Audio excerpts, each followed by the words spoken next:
Hello, Polytopians. Welcome to the Polytopia official channel and to the QUETZALI Polysseum highlights. My name is Adam. You might know me from Polychamps as Gato Azul and also as MijiTube. And today our guests are MEISTERLAMPE and VORCE. Hi guys, how is it going? Hi, quite a good day so far.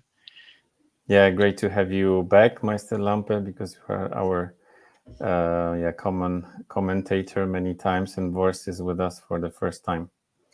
Okay, so before we jump into the games, maybe let's talk about the heroes of our stream, the QUETZALI tribe. So what are your personal opinions on that tribe? It's pretty fun. It used to be my favorite tribe for a really Actually, long time. maybe first question, do you have them? Because not everyone Yeah. needs to have them. Yeah. I, of course, got them as Okay. well. I got all tribes. Okay, so we got that cleared. Sorry, VORCE. Yes, go ahead. It used to be my favorite tribe for a really long time, but sadly they are not as good as I would want them to be. Why is that? Well, because for 1v1s, they are too slow in development compared to other tribes like Zebasi. And their starting tech isn't as good as one might expect with clothes because they are really expensive and they are not that hard to counter. Okay. And you, MEISTERLAMPE? Yeah, so QUETZALI's strength obviously are more water-based maps because their strategy is a great tech. And of course, if you're like playing FFAs or team games, they are great as well because strategy leads right into the diplomacy. And in games where you can build embassies, they are very powerful. Like now thinking about QUETZALI mirrors, what I like about QUETZALI is that there are like a lot of different viable strategies, and it also depends a lot on the map you're playing. They obviously got great resource rates, well, mainly tier 1 resources, like every single tile has to have at least something. So they get tons of fruits usually, good amount of forests and animals, and then also a lot of mines, but basically no farms. So yeah, they're like economically, you could, for example, go into mathematics. You could also just sit on like organization and hunting, or you could go into mining smithery. And like militarily, there also are like a lot of different options. You could go into rider roads, you could go into archers, you could go into cloaks, you could even go into markets and then like just spam expensive units. So there are like a lot of different ways to play them. Would you say that they are difficult to play? Who would you recommend them to?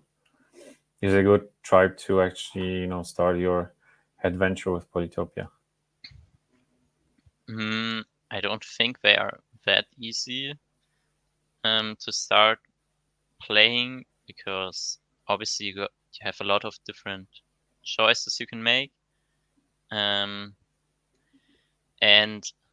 like the way they work in the early game, for example, the interaction with the starting defender really is different than a lot of other tribes behave. Because because it's like defenders at the beginning are kind of useless tech, right? Well, it depends. Like your starting defender, if you move onto a village with that guy, your opponent has basically no way to knock you off of that village. But if your opponent is to a village first, while other tribes could kill a warrior with 2 warriors, QUETZALI can only have a defender and a warrior, so that's not a possibility. Okay, what about you, VORCE? Can you repeat the question? Are they difficult to play in your opinion? Would you recommend? Who would you recommend them to? From the normal tribes, yeah, I would say it's one of the more difficult ones. I think it's pretty fun, especially if you like some more complex positions using defenders, defense from forests or mountains. But overall, I don't think they are the most difficult because you have special tribes. So that what's have what's the completely- difficulty about in your opinion? Why do you say they are difficult, or maybe quite well, difficult to play? starting with defenders is a completely different game than starting with some economic tech. So it's a completely different pace of development. Okay, yeah, that's true. Okie doke. So before we start watching and analyzing the games, a few organizational notes.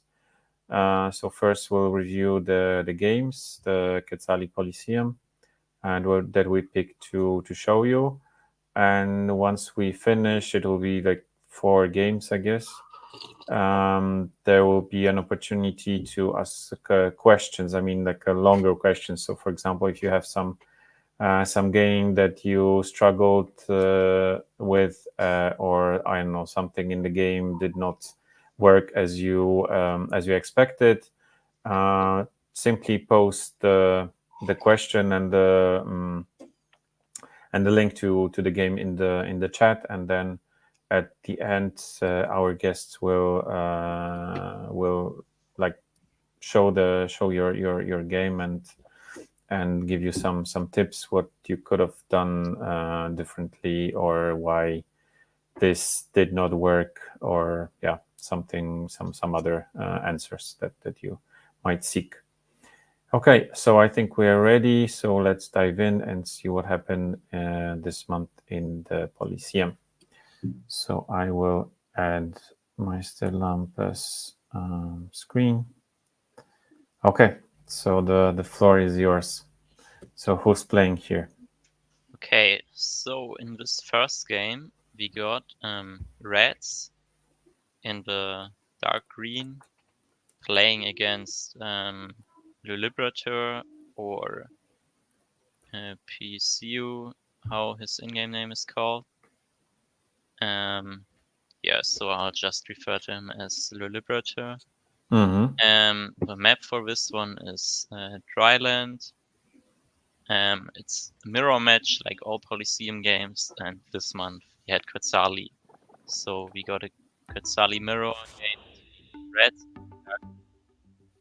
and Liberator.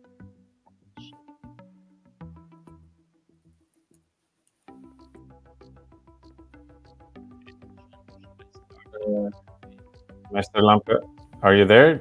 We are losing. We can't hear you. We can't hear you. You can't hear me.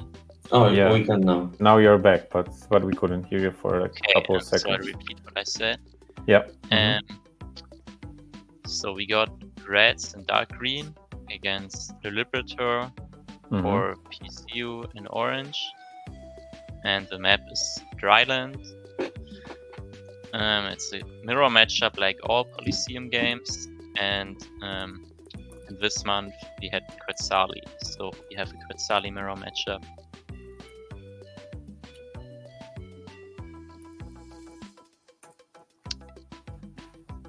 Okay, should I start off with the game? Yeah, let's start. Or maybe we can take a look at the spawns first. A lot of fruits. Yeah, they look very similarly. Reds got 1 fruit more, but in exchange, the Liberator got an animal.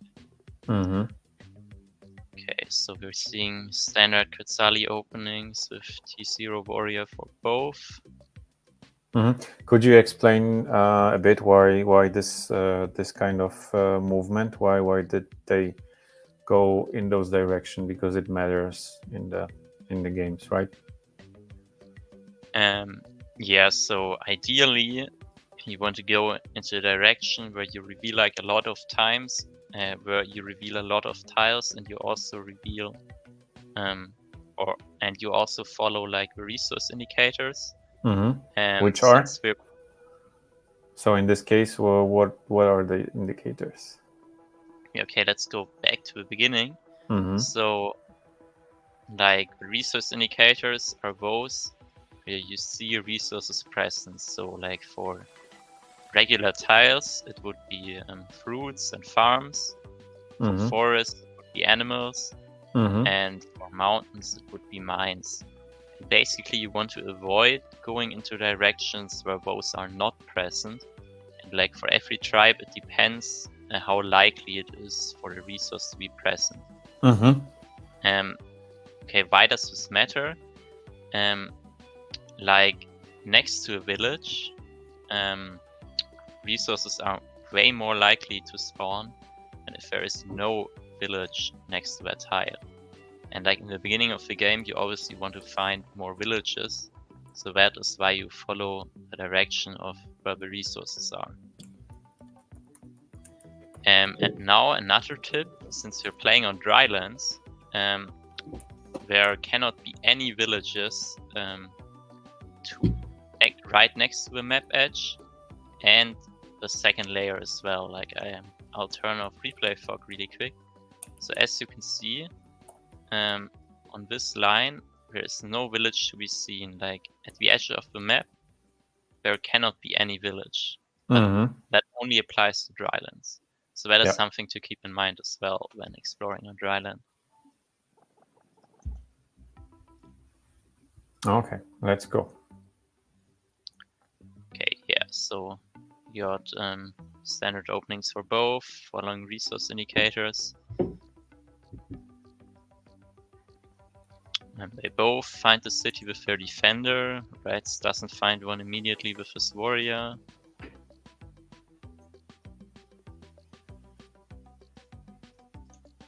I believe the Liberator takes an explorer here. Okay, so what we saw was Reds went for a workshop, and now the Liberator goes for an explorer. But there's another reason why the Liberator goes for an explorer and Reds doesn't. Because the amount of meeting stars you get from your opponent depends on your opponent's score. And in this case, because the Liberator is playing second, and Reds already captured the city, Reds is going to be above 1k score, which means the Liberator would get 5 stars instead of 3 for meeting him. And if you take a look at how many stars he has, if he manages to meet Reds with the Explorer this turn, then he will have enough stars to go for a workshop in his capital as well.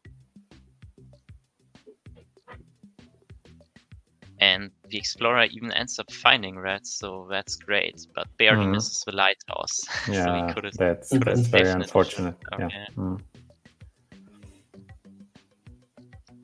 Yeah, Reds saw that the Liberator captured there, but he's just going to go for an additional workshop here, because an Explorer here would be quite risky. It could just go back to the lighthouse, something like that. So often it's better to just take the safe workshop than Explorer that might go wrong.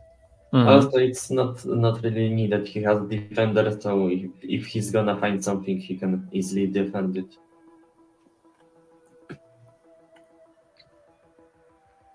Yeah, the Liberator going for 2 level 3 upgrades here, and then decides to make 2 warriors. Now, I wonder if it's the correct play to go for 2 warriors here instead of leveling up that extra city. Yeah, I would say it's quite odd. Why is that? I guess he can just spam warriors and take the village he sees from Rats. Yeah, but Reds can just make a defender, no? So Well, he can, but like with his economy, it shouldn't be difficult to get archers when warriors come near his city. And you mean for Reds or for the Liberator? For orange. Yeah, Yeah. Liberator. Yeah, but like the way I see it is, like right here, let's go back. So he will have 5 stars and 9 stars per turn. He could just invest into workshop now, and then he gets an additional 2 stars per turn every turn, and then he gets 2 archers even faster. I mean, yeah, I completely agree. Just saying what his vision might, what his plan might have been. Okay. Well, he decides to go for 2 warriors. Reds finds another city with his defender, which is great. Let's see what happens here. Okay, he takes an explorer. Now, with Reds' play here, I'd have to comment something as well. Like in this case, it didn't matter, but like he has the plan to take an explorer in that city he's capturing. So I think it would make more sense to do that explorer first before the capital level 3 upgrade, because it's like basically impossible that the explorer misses his opponent and the lighthouse.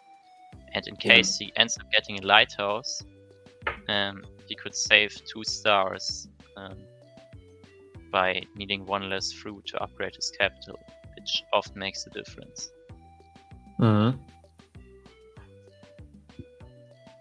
But yeah, he does the upgrades in which order, and I think it did not actually matter because the explorer missed the lighthouse anyways, but that's just something to keep in mind. But yeah, the explorer obviously is great, basically completely reveals his opponent. Okay, the Liberator wanted an explorer there, that's why he didn't take a workshop, I guess.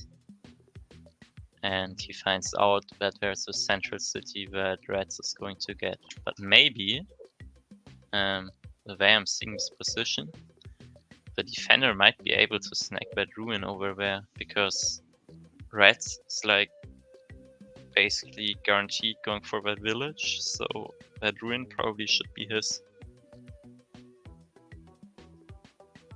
And even more warriors. And Yeah, same for that's not. Okay, riders.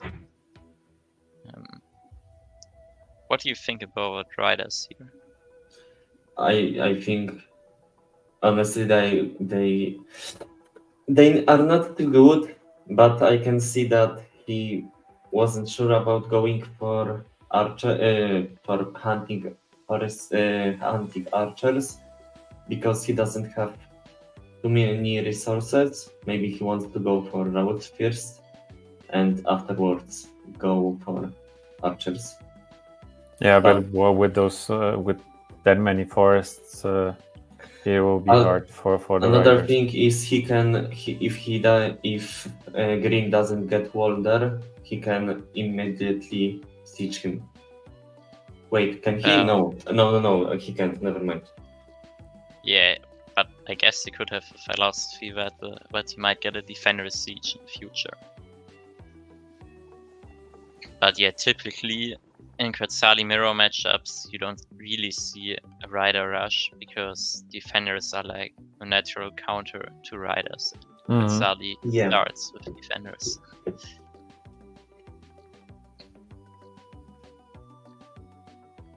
Okay, hunting for reds. Another explorer. And he gets a lighthouse, which is great. And he sees almost the entire map. And he goes for city that wall. was fast. I don't think he had to take it immediately. And yeah, the Liberator just doubles down and gets even more riders. Oh wait, why is he saving so many stars? He ends turn with 8 stars here. I guess he wants to get something before he takes these 2 villages, like Rose, for example. Yeah, he's going to get 2 villages. He's also pop capped, so. I guess he could have made another unit in the capital though. Well, let's see what he has planned.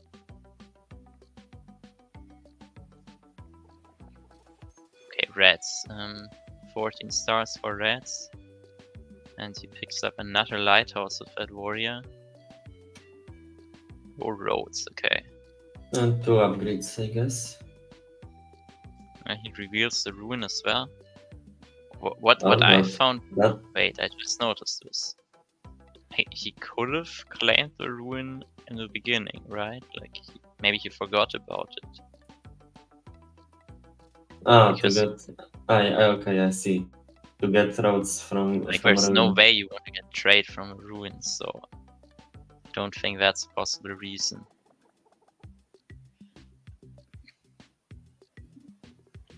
And Reds picks up archery. And yeah, gets his first archer. Wait. I think there was a nice play from the Liberator here. So Reds thought he can get away with... let's go back to Reds' turn. Yeah, he thinks he can get away with stepping onto that village. But now the Liberator places a road and roads in that warrior. Could Reds have made an archer? Okay, no, he was population cap. That's why, I guess.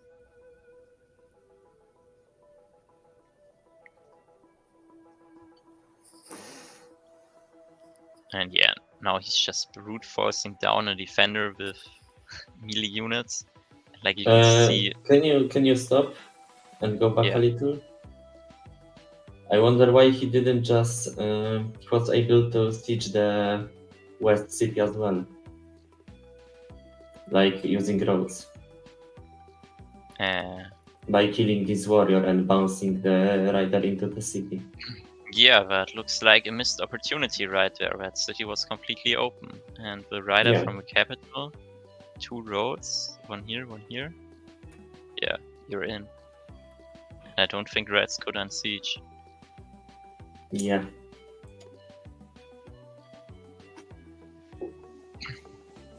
Yeah, missed opportunity for the Liberator here. And like he easily could have afforded it as well, right? He has 11 stars left.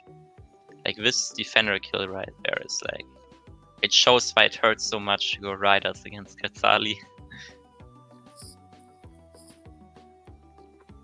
So in hindsight, you think it was a good idea actually to go riders instead of archers for Liberator?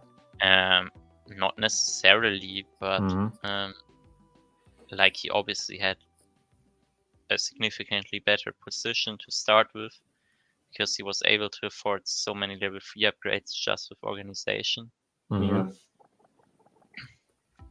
He also had that early explorer that met Reds, so he had an economy lead for like quite a long time. So I don't think that rider roads necessarily put him into a better position than riders would have and archers would have.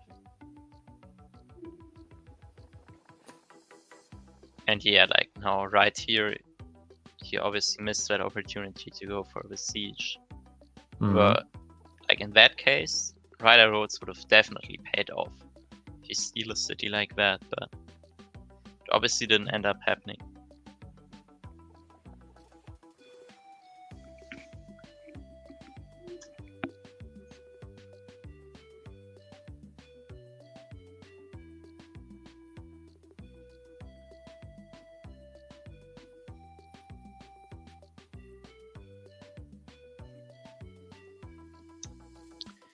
Yeah, so Reds, let's rewind the turn again. So Reds gets some additional city upgrades here, like additional 4 stars per turn just for leveling up that city in the south, which cost him like 5 stars, I believe. Yeah, but he wasn't able to deny that city in the east. And the Liberator notices that he somehow has to prevent Reds from sieging that city with a defender, so he moves like a bunch of riders in range. Now Reds just sieges with the warrior and he gets forestry and chops a bunch of forests. Whoa, that's a lot of chopping. But a giant in his capital. And that's where riders really struggle, because against giants, the riders are horrible. Now the Liberator somehow has to kill that defender to be able to kill the warrior, because the defender was creating zone of control. I wonder, can you go back to the previous turn? To orange or Rats. yeah. I wonder, shouldn't he have moved the defender to the forest in this city? Northwest instead of north. You mean that he should have gone northwest instead of north? Yeah. Does that even change anything, though? I'm not sure. That's why I'm asking. Because that defender is creating zone of control there anyways, and because there's a mountain. Yeah, but like I mean the defense bonus. If he would have enough damage to kill. Ah, you're thinking about the defense bonus. Yeah.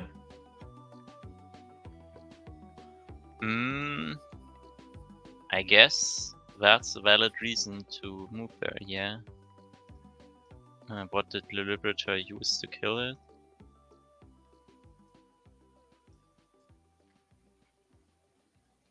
Rider, warrior, and 2 HP rider. Yeah, I don't think that combo would have killed if rats moved onto the forest. I guess technically rats could have just... Could he have rode it around it? No, right? One? He couldn't. Yeah, it's too long. Yeah, I think that was a mistake that made the siege not hold.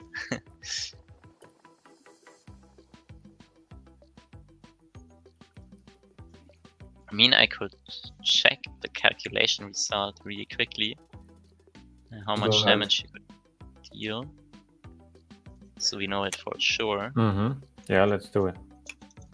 Poly calculator, right? So a rider, a 2 HP rider, and a warrior could only bring down an 11 HP defense boosted defender to 1 HP. So yeah, so he wouldn't unsiege them. Yeah, good catch.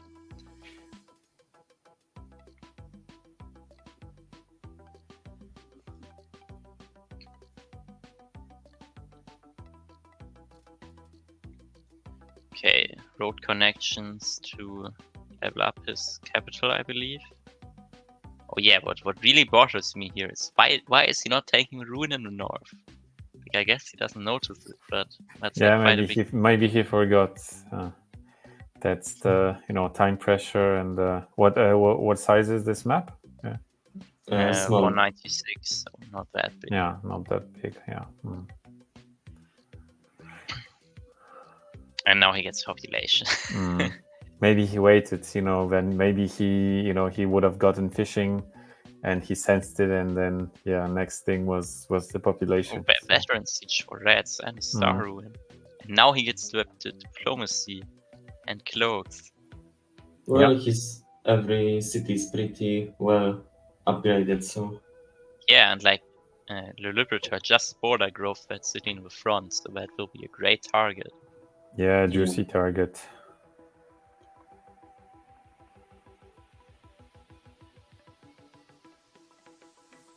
Yeah, cloaks are situational, but once you get a cloak chain, then it's really hard to defend against them, right? Even. Okay, I wonder, would the Liberator be able to kill that cloak? How? I guess here it's not possible because like cloaks on the fruit. Oh, I think it should be fairly obvious that the cloaks on the fruit. I guess it could also be north of that city, but I think he could kill the warrior first, then use rider to attack the defender, bounce off to that tile, and then bring the closest rider to kill. Cloak. You're right. I think he could reveal it, but I'm not sure if he could kill it. No, he could kill it with a swordsman afterwards. Ah, yeah, with the swordsman. Yeah, there is a swordsman. Yes, right. You're absolutely right. So pretty risky cloak placement by Reds there. Yeah, but it's paid off. So. Yeah, even now he could just kill it.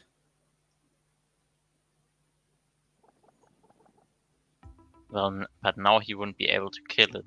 Oh wait, Why? yeah. Isn't it on the route?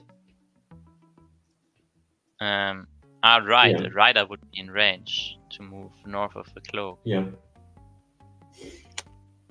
Yeah, so usually I say it's like a terrible idea to go for a giant against cloaks, but since the city was level 4 already, Yeah. like this way he at least chops a bunch of forests to prevent all the daggers to get defense bonus.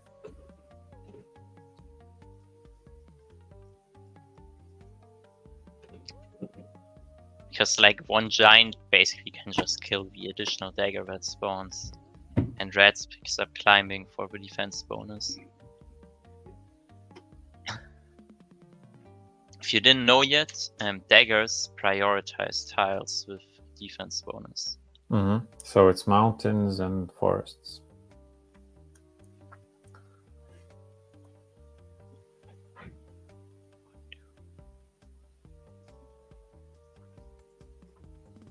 Okay, so this is now a little bit crazy. Now we have a level 6 city in the front. I mean, honestly, like, where else would you use it? I think that's actually the only city which it makes sense to get. Yeah, because this is like a giant wall. Go for the giant east one more. Well, he can just get cloaked in east then.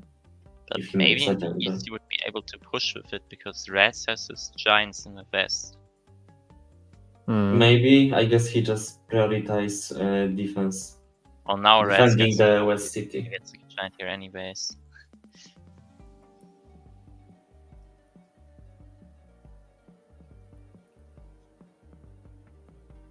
In the end, this turn once again, like, let's take a look at what the Liberator has here. Like, I'm pretty sure he could reach. Could he reach the capital of Reds if he moves his riders correctly? Yeah, but it would require to think a little how to exactly do it. Maybe he was low on time. I guess we don't know that. But yeah, absolutely, he could absolutely do it. If he like uses his giants to kill like those daggers that are in the way, and then uses the riders to clean up the daggers, he might even be able to get there. Yeah, absolutely.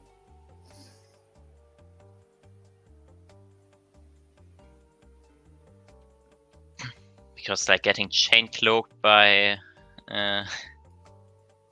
on such a high level city is always brutal, especially when you don't have units that are good at killing daggers.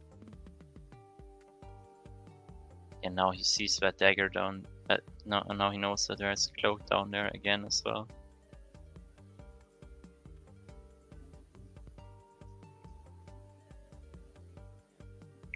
Damn. So many even a cloaks. defender siege. Yeah. Nicely making use of the fact that hitting a city with a cloak deals How as many much stars damage does he get from cloak attack? I think it's 6 stars. Yeah, so he gets those cloaks almost for free. Yeah. Yeah, and he spawns 5 units every time, and he also denies his opponent 6 stars. Yeah. Yeah, a lot of riders just dying to retaliation. He didn't chop this forest. Okay, and he manages to get the city. And he also gets sieged over here because he left that city open. So at this point, it just seems like he's falling apart. Wait, what did Reds do right there? That must have been a misclick, no? Yeah. Yeah.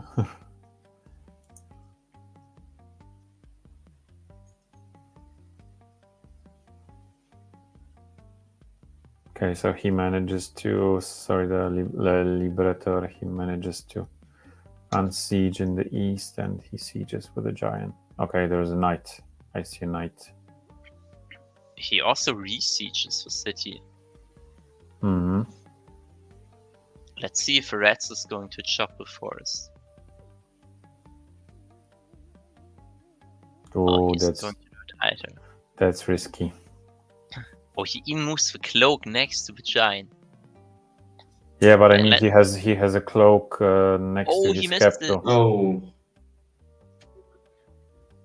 Oh wait, let's take a look. Could he reach it? Could he reach the capital? 1, 2. He would have to kill that archer over there somehow. Mm-hmm. Yeah, I mean, he could have chained all those, so 2 of those archers and then 2 cloaks, so he would have reached the capital. Yeah, but if he used the knight on these archers, he has no unit to use to kill the. Yeah, he has no unit to kill the cloak in the capital unless he somehow revealed that. Yeah, he would have to reveal that cloak. I don't think you could expect that to happen, especially because if the Liberator used the knight to kill that first archer, he would see an eye on both his giant and his knight. Yeah. He's naturally going to expect the cloak to be in between the giant and the knight. Okay. But what would actually be the case is that there's one cloak on the other side of the giant and one on the other side of the knight, so yeah, there's no way to pull that off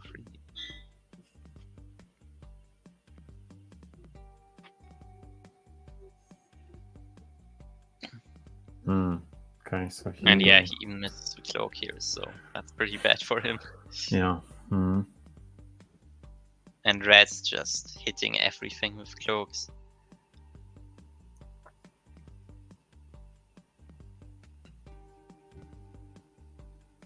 And took another city. And he got his own knight. Oh yeah, they're in the south, yeah. So yeah, at this point it's looking worse and worse for the Liberator. So it's 5 against 1, 2, 3, 4, 5, 6. He's getting a nice knight chain, but yeah, that's quite huge. I don't know if it's enough. I mean, he cleaned up a lot.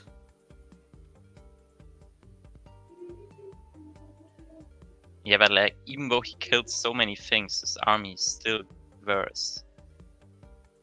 And now he gets knight chain himself. Oh yeah, that's the final blow, I think. Yeah, he's left with 5 units. 6 with the giant. Yeah, so it's. And that's the game. Right there. Yeah, it was exciting. I liked it. It's a lot of back and forth. So I guess in the beginning the archers won, but the riders weren't that bad of a choice, right? There was some value in them. Yeah, he got some. I'm still not sure if it was the correct choice, but he got more value than I would expect. Yeah, and there was taking cities and then taking them back. So I think it was a good game. Yeah, I think congrats to Reds. Yeah. I think the breaking point was that the Liberator just didn't use the opportunities he had with the riders. Okay, show us. It was yeah, here where he just bounced into the open city, for example. He's going for rider roads, which is a strategy that is more front-loaded here. Because he doesn't really have a good answer to like all the units threats is building up, like all those defenders. So he has to kind of find these early advantages. But City Snipe in the East was nice, but you probably also have to get like that second City Snipe there. Like if you get that City Snipe, the game would have probably had a different ending. And then there obviously were like all those opportunities where he missed to kill the cloaks.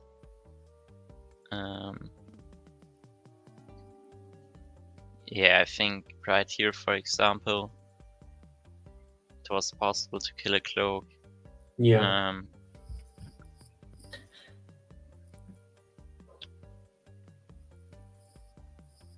Yeah, especially because it was, I think it was to be expected that he's gonna cloak this city and won't go for the east ones. Yeah, there's like always some kind of mind game involved. Like maybe Red picks up climbing to have moved his cloak onto a mountain. Yeah, I was thinking about that as well.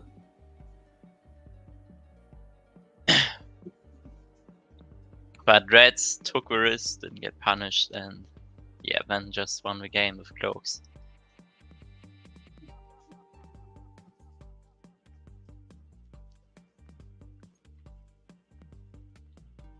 Yeah, I think that sums up this game quite well.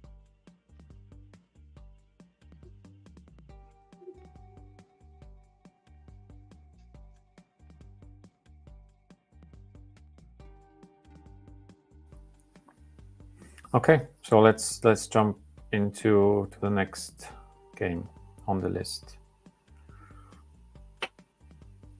Okay. What do we have as next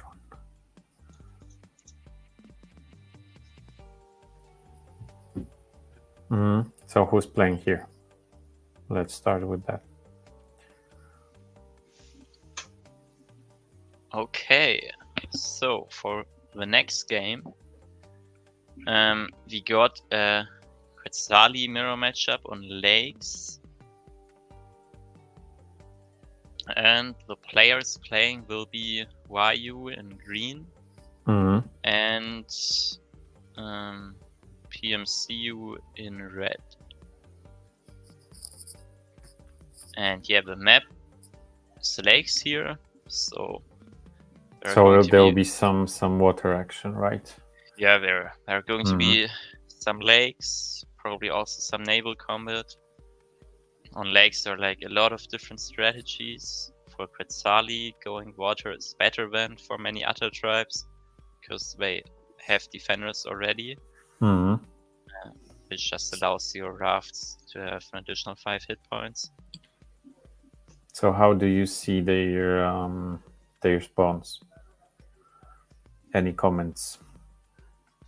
Yeah, so it looks like PMCU in red has a really great spawn, capital right next to the water, also 4 fish, 2 fruits, can upgrade with either tech, and he can also easily get port connections later on.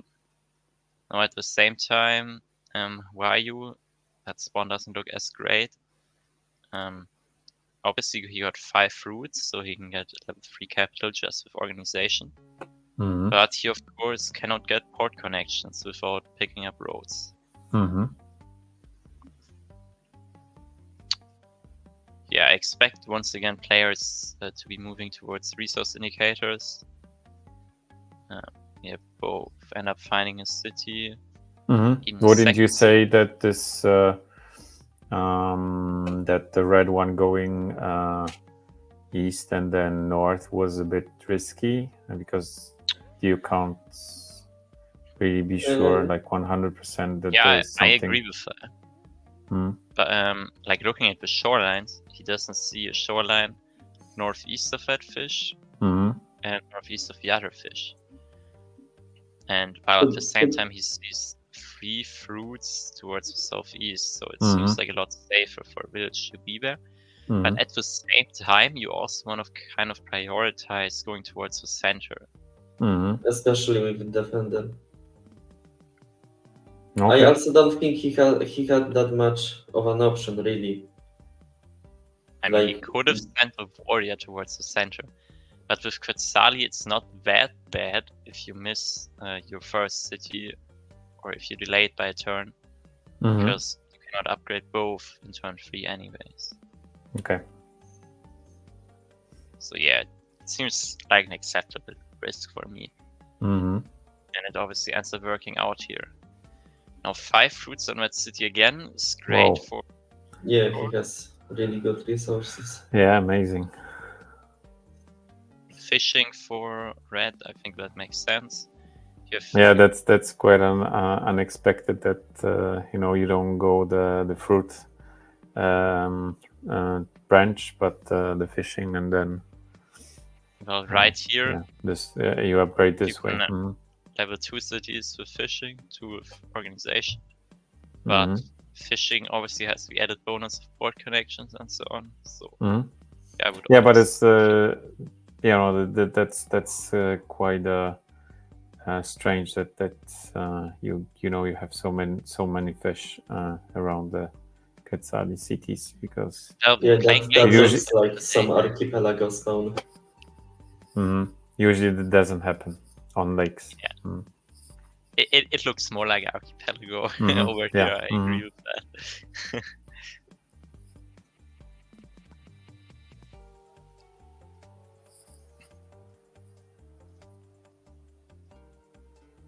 Yeah, another workshop for Vayu right here.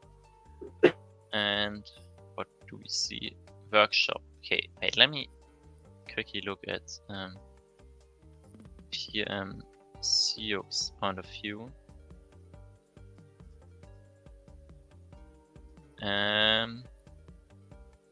Would it make sense to take an explorer? That's what risky. He can't do anything this turn. If it goes east, then it's pretty useless, and he can easily upgrade his cities with ports and the lighthouse. Yeah, and then get the vision from the scouts instead of risking an explorer. I think that was a good decision.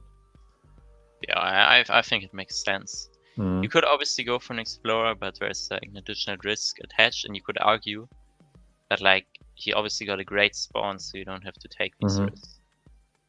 Yeah, because even from his capital, he has a safe spot to place a port. But at the same time, this map kind of looks like the Liberator is about to get late, because its landmass seems a lot smaller, which is what often happens on lakes, which is... It's not my personal favorite map. Mine is, I think the lakes is the best. That's the most interesting matchups on lakes. Yeah, this Explorer let's take a look at this Explorer again. It's very nice. It's just perfect. Okay, level 3 upgrades first here. I think that makes sense, because you don't know if that Explorer is going to reveal your opponent. Well, you could argue he should have done that warrior move first. Always do the moves that reveal Fog of War first.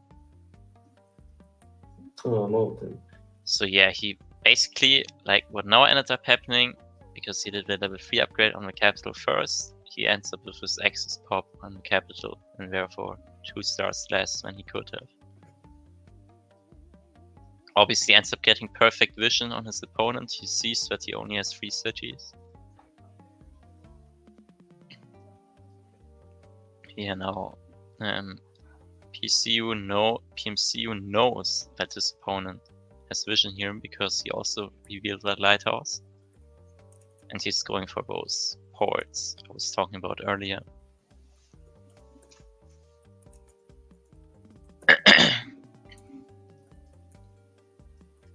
So yeah, we just saw Vayu pick up hunting, and now riding, okay?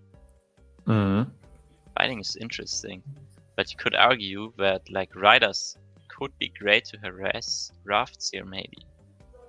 I would disagree. Actually, the red player has better go to the southeast, right? Has better position, because potentially he might even go for bridges and then attack his opponent with riders, or You mean red Yes. goes for bridges? yeah. So like But the why red's would position, even though he has like less. green has like full vision on red, no? So he Yeah, was sure, but it's like there's an option for them to play bridges, but green has no way to actually play any kind of road bridges stuff here.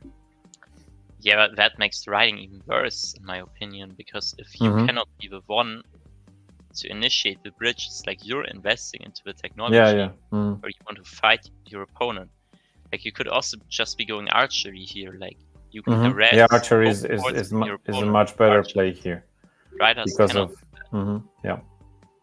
I guess archery would be more expensive because it would cost 10 stars. Yeah, Now we but then you come- can you all the red's units in his capital and this other city in the center are in range. So I would go archers 100%.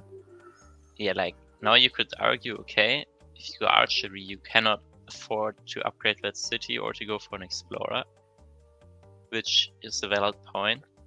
At the same time, though, if we took that explorer last turn before upgrading the capital, you would have an additional 2 stars. So right here, Mhm. you can already see how big of a difference that could make. Mhm. He didn't even take riding before the explorer. Mhm. Wait, Okay, did so he take another riding in the turn explorer. following Mhm. this, or am I missing something? Wait, No, he took it at the very beginning of the turn. Wait, at 90 Yeah, stars, here. he's taking riding instead of archery. I think that's a big misplay on their I part. can kind of see him going for roads and wanting to put Yeah, you want roads giant. for a giant, but like you can also just go archers to harass everything your opponent has. Yeah, it's much cheaper.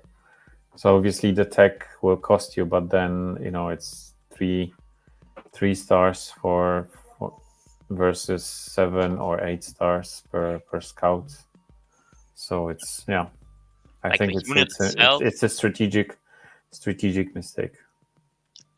yeah, I think like roads obviously would help leveling up cities, but like archers are so much better than riders here. Mhm. Yeah, sure.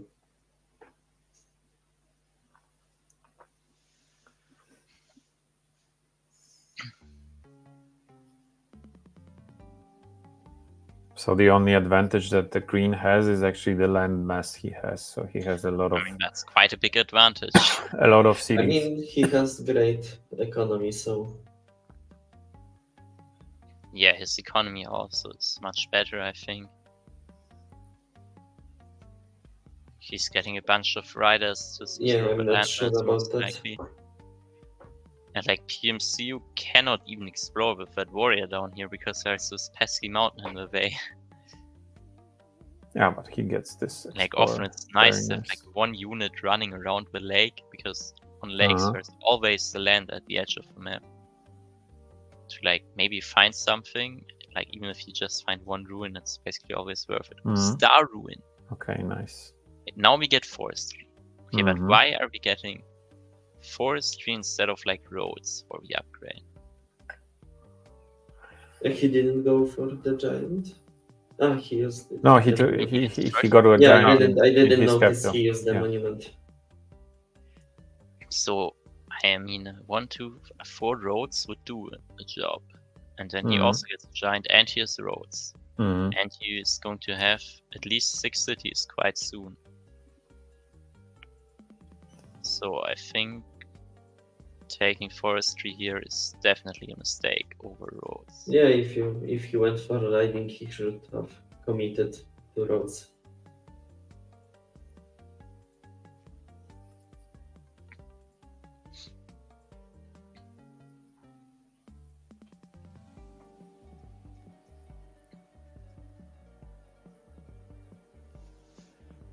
Okay, this explorer, it actually goes Oh, towards the north okay. corner. Well, that was lucky, and he gets the lighthouse, Okay. Yeah. Mhm. and now he gets a giant in his capital.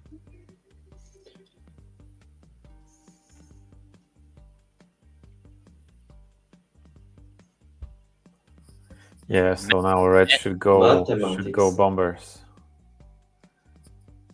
Bombers is the play here. You mean for red or? Yeah, for red. Yeah, definitely. Yeah, red could go bombers, but at the same time, like, you would have to place the bombers quite far back, or like they could wait. Is that another star ruin? Holy. Yeah, that's crazy. And we're going for a giant with maths right here, okay. But I'm just not a fan that we don't see roads at all, even though green can easily get Grand Bazaar in 2 turns from now.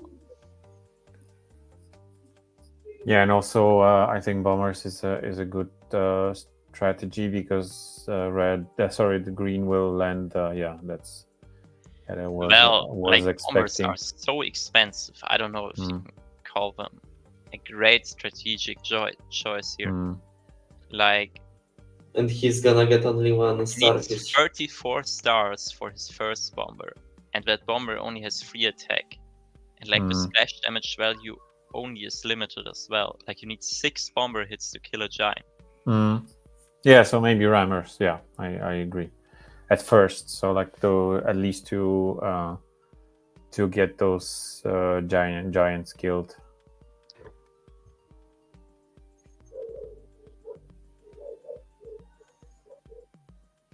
Catapult right here sniped something, and yeah, now we see nicely making use of the rider right here, killing the units at the coast. Land, if you can use land units against naval units, it's like almost always great,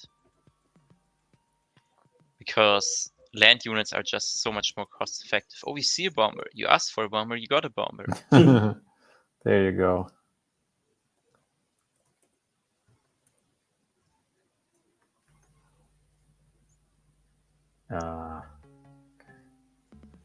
But this Juggernaut just going down to 21 HP because it moved next to the cloak and next to the coat. Are we seeing a catapult push? And instantly attacking. Oh, wait. Oh, That's a nice city snipe. Let's take a look at that again. That's beautiful. Yeah. Like, you could think about like after giant pushing that catapult. I think that was unnecessarily expensive for the giant to take he all wanted the lumber to get huts. the port spot.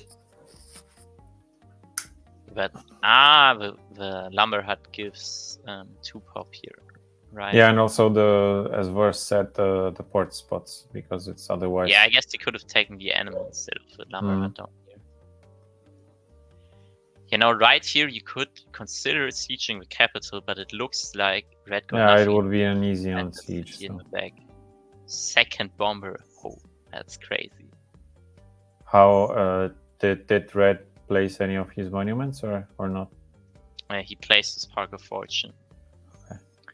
Now sailing for green, that Juggernaut is just getting murdered by riders. Yeah. Yeah, don't place your Juggernauts next to the coast, especially against archers and riders. It's not ending great most of the time. Yeah. The bomber is getting some good value though. There are now 3 bombers. Yeah, but red's capital is very vulnerable now with. Yeah, it's also about to get siege. Yeah. I wonder why did red place a 6 HP defender in his capital?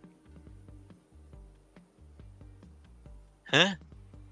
I guess he's thinking green can kill a full HP defender anyways. Yeah, I don't know. But now he just can use his catapult to also kill the rammers, so yeah, not the best choice in my opinion. Scout weakening 1 bomber.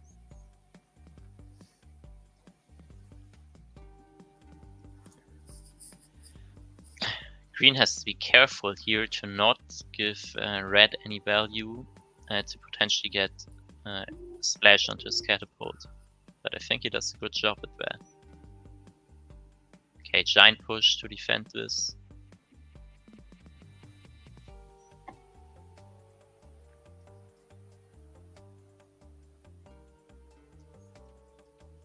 Yeah, Red's capital is very, very Why did he vulnerable. get navigation and roads? Did he take From the ruin. navigation ruin, okay. He picks up roads to road in a rider to siege a city. Makes sense.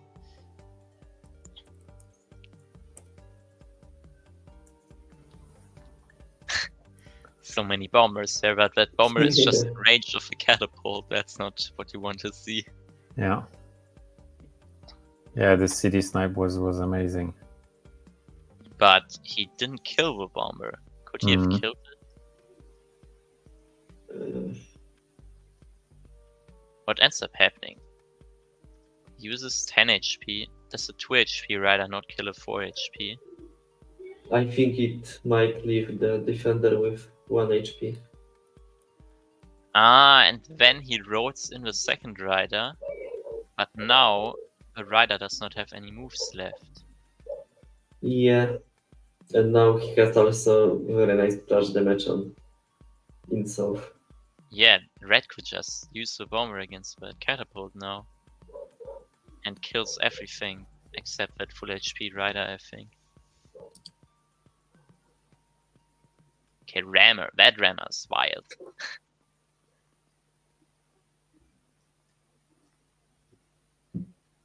Yeah, as you can see, everything got cleared up. Everything is dead. And there's another giant for green. So quite a big mistake for green here. That cost him. But he's moving towards the lighthouse over there. He's making a move. And now he doesn't have enough units to kill a giant anymore. Yeah, so you see, I was right with the bombers. Oh, that's a nice giant. Yeah. Like green really is missing the units. He has so much income, but he just does not have the units. Like all these cities at such low population. Like what you need to do here is like to make units in every city. Yeah, focus on the long game, not because his offensive obviously failed. So yeah. You know, this turn again, like 1 to 5 cities where he's not making anything. Yeah, spamming too many giants. Like, I'm not sure what all these giants are going to do. Like, Red is just going to make more bombers. Yeah.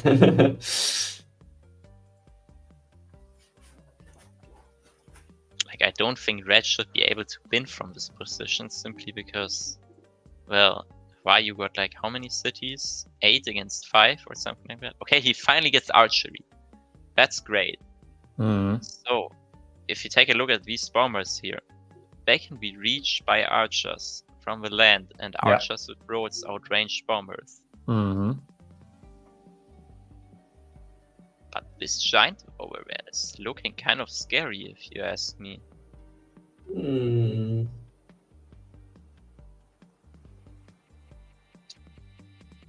Guess he's getting a catapult in his capital.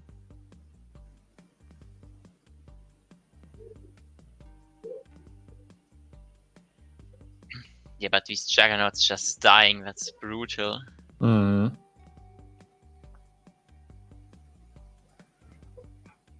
yeah, Red moved the bombers back, I think. Did that happen this turn? Or did it happen the previous turn? Ah! Wow, that's crazy. I have to take a look at turn 20 again. So, green got these juggernauts into the water.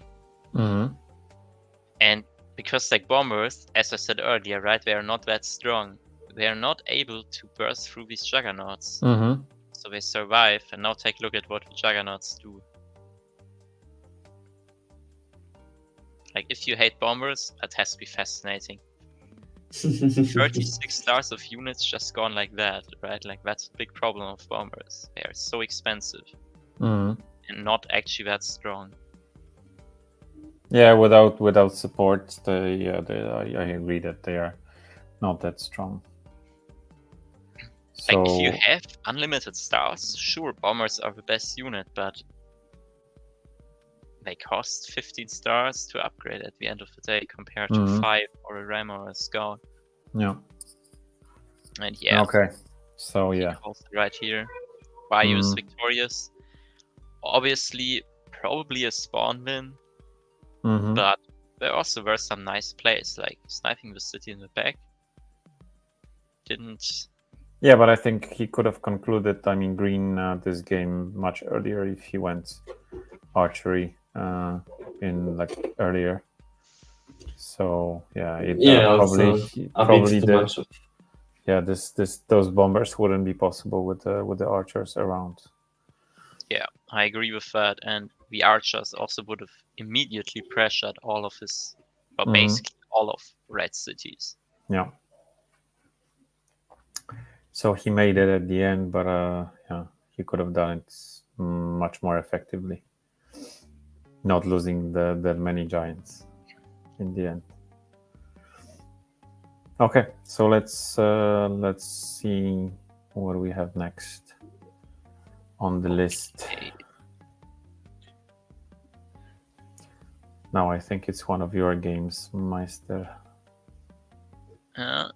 It is. In fact, right here.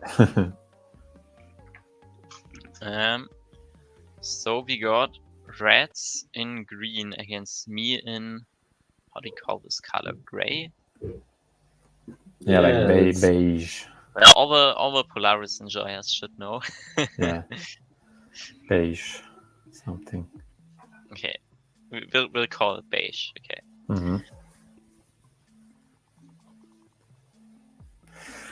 Okay, what so do what you think about the spawns?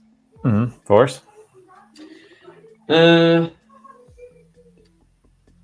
I mean that the fact that he doesn't have access to water is a bit unlucky, but I'm not sure if it will change a lot.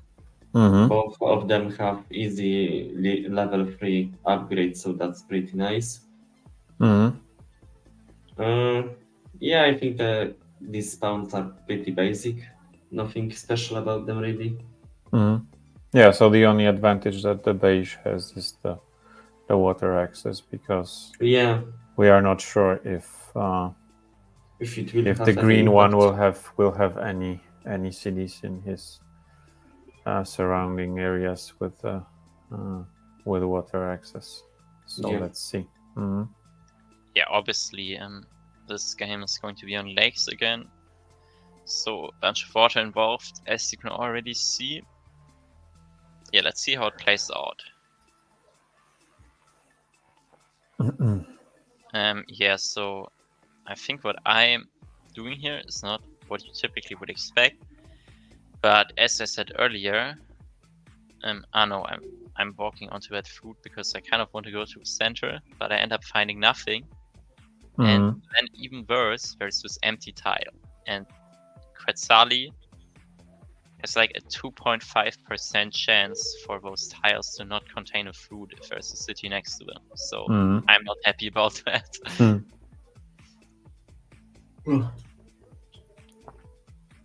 So yeah, you have a land bridge. Okay, so it won't be. Yeah, the start is looking much better for red so far. In fact, now I find no city again, so that's pretty bad.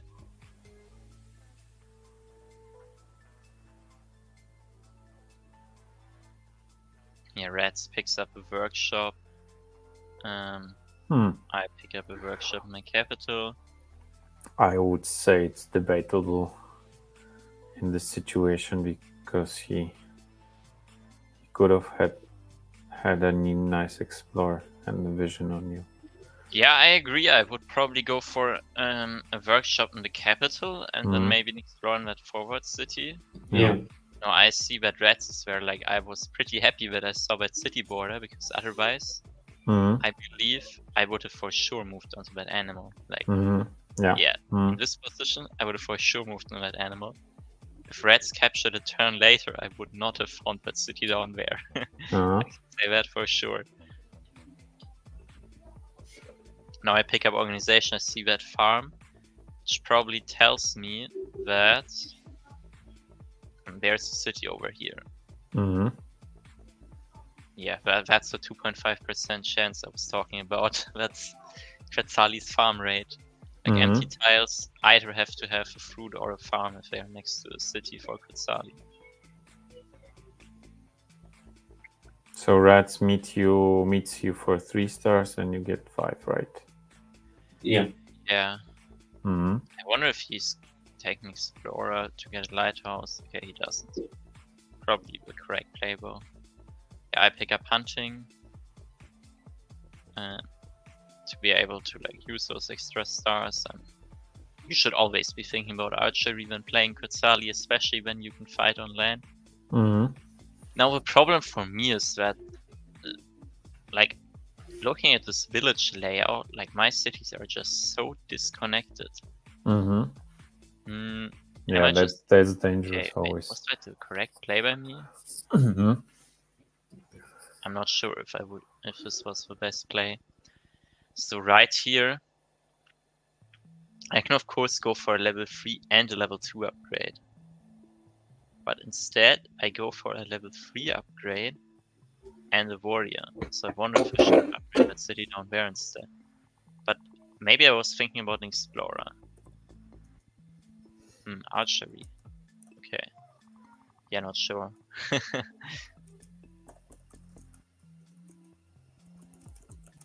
Rats also mirrors archery here. Yeah, that explorer could have also gone back, but the chance for that obviously was lower.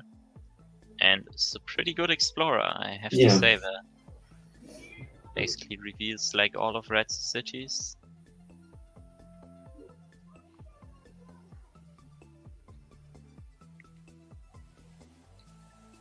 Okay, archer action. Mm-hmm. Okay, you both have archers, okay. Yeah, that's what often ends up happening in QUETZALI mirror matchups on lakes. Mm-hmm. Rats picks up climbing to take the mountain ruin.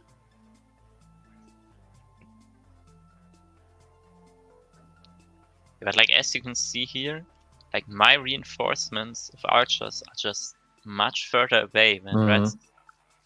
Like his cities are just so much more connected. Now he also finds this ruin down here on top of the lighthouse and 2-star ruins. Oh geez. That's wow. Didn't even know that he got 2-star ruins in that game. I don't think I ever watched it closely enough. And that's also why he's getting a giant on turn 10 already. And the second one in the front. Wow. That's so yeah, really strong situation for him. He's at 17 stars per turn now, with only 3 cities. While I'm at 16 with 5 cities, and therefore much higher tech costs.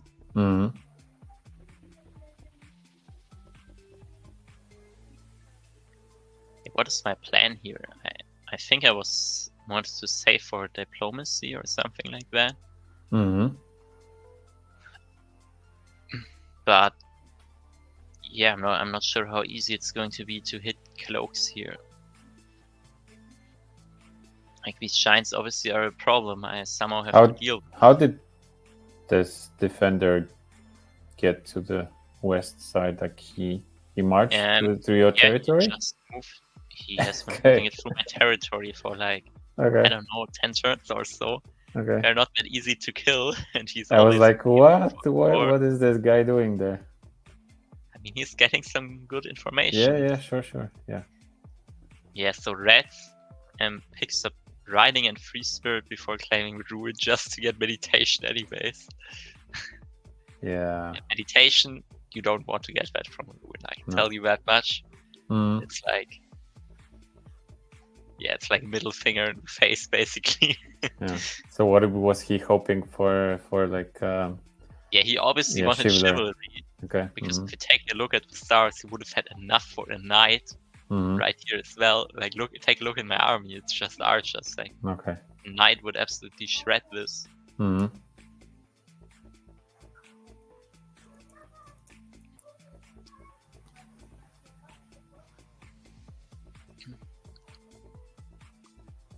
Yeah, so you're just exchanging hits now I get VORCE is back. Okay, yeah. And I make a cloak in the capital. So did your Wi-Fi got hit by an arrow? And yeah, so many of them flying. Yeah, I see. There are quite a lot of them. Yeah. So I see this knight. I'm obviously not happy at all. Like, it's turn 13 knight, and he has 2 giants, and he has like a better city layout. I obviously got more cities, but I can't really level him up. So what's your plan? Yeah, I'm trying to space my units so he doesn't get a massive knight chain. He still gets quite a decent one here. Yeah, and the siege. Now knows that I have cloaks.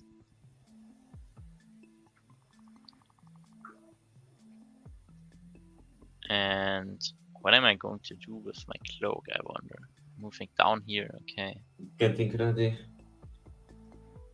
And I'm getting my own giant finally, but... Yeah, because he went for Rhodes, he wasn't able to make another knight in the previous turn.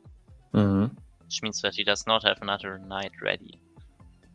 Okay, this explorer picks up a lighthouse for him. But did you know that during the game, or like it's in the hindsight you? I mean, if you go for Rhodes, after you got your first knight, you usually cannot afford a second knight, and I have full vision on him, so I know that he does not have a knight. Okay.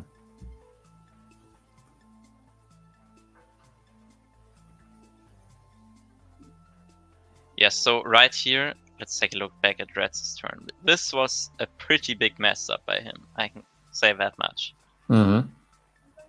So, if you look at my perspective, you're going to see I have this cloak right here. I have one possible tile how I could hit Red's city. Right now it's occupied by an archer.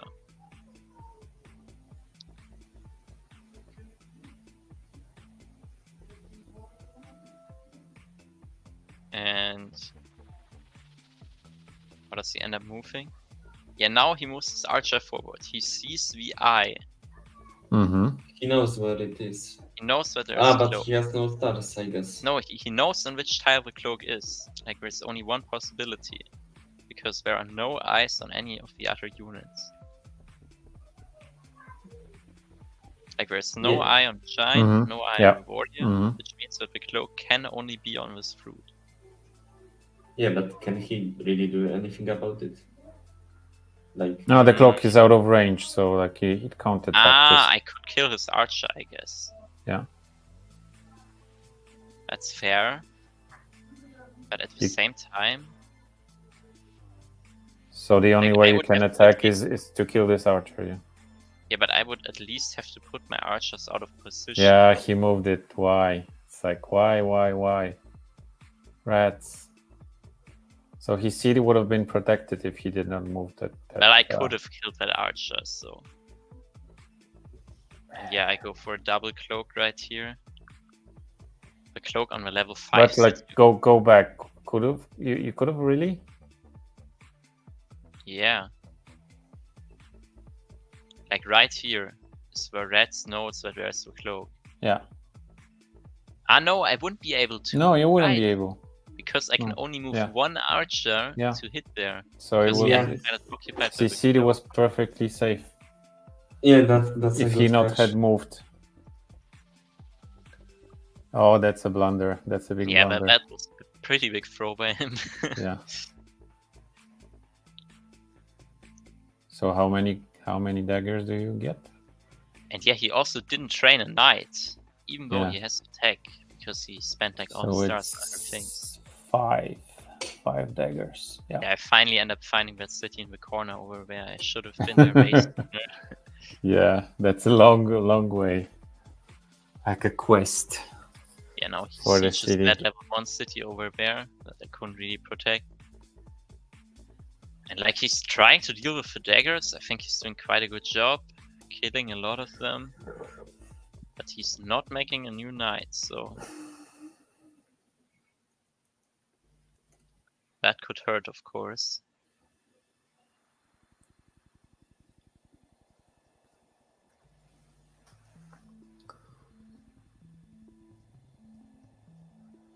So you I'm not siege sure. him. Does he have any way to unsiege this? I don't think so. So we're basically just trading cities right here, but I'm obviously getting the better city. But now Red's got a knight again. Okay. And this explorer gets him the Eye of God. Yeah, Eye of God, yeah.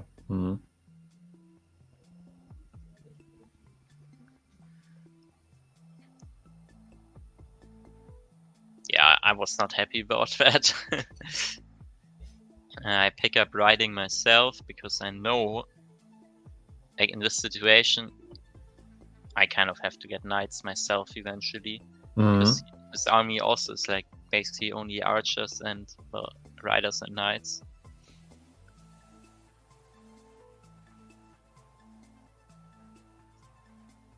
Oh, yeah, that's great a nice knight chain for him. Yeah. Yeah, but to be fair, Meister couldn't really space them any other way. Yeah, I'm not sure if it was the correct play by me to move that cloak back there for the ruin. I get my own knight now. Does the cloak get revealed when you take the ruin or not? It does get revealed. Red sees it. Okay. Yeah, but like now you can also see like all those problems. Like I went for the knight myself here, but because I went for the knight, I had like no stars to upgrade anything, to train new units and so on. So like I'm not at a very good pace here. And now I see that 40 HP giant staring down my city. Oh wait, Red's turn right here. That was a big mistake. I just noticed. So Red sees that I have a knight down here. Now let's see what exactly he's going to do about it.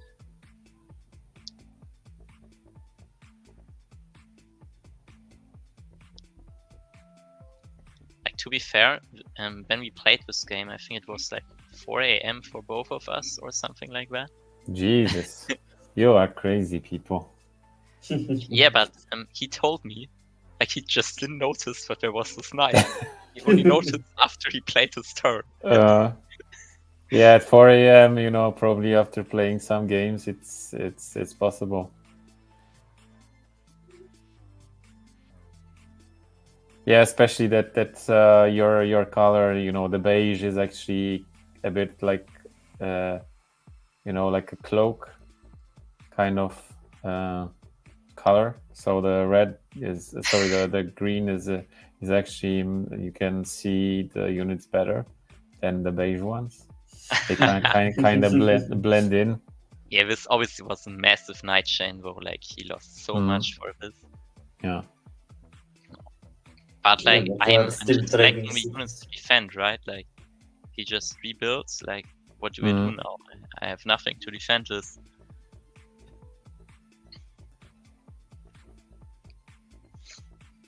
Yeah, so it will be the third time when this city is taken by one of you. That's crazy. I don't think I've ever seen a game that, you know, the city would go, you know, back and forth to like. Could you have killed my cloak down here? Check that. No. 1, 2, 3, 4. All units out of range. Okay. But yeah, probably the wrong decision to make a cloak there by me, because he's just going to clear up all my armies protecting the cloak. And well, then what am I going to do with it, right?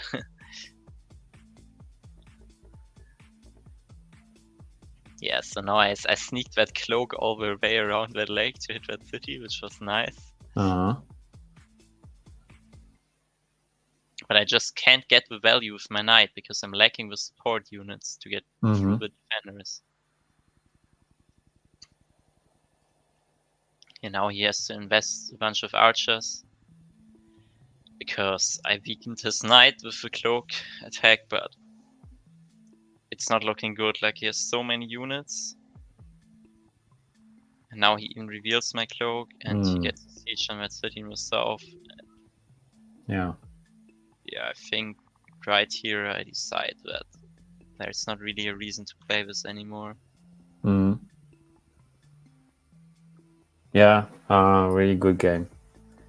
So yeah, I think it was quite unfortunate on your side that your cities were so far from each other. So Reds could have, come back with after such a big chain, because his cities are like close, and then they can support.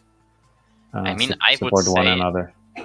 I even was lucky how the map ended up playing out, because I went with a descender into the center all the way in the beginning, which ended up getting me this area in the south over here. Mhm. Like, if you take a look at the map, you would probably expect that Red just gets all of this. So, yeah, not the best map generation for me, of course, but Do you still think that going close was the right call? What about I don't know, some navy in this city? In the I don't think Mhm. navy is a good idea Okay. if you can fight on land. Mhm.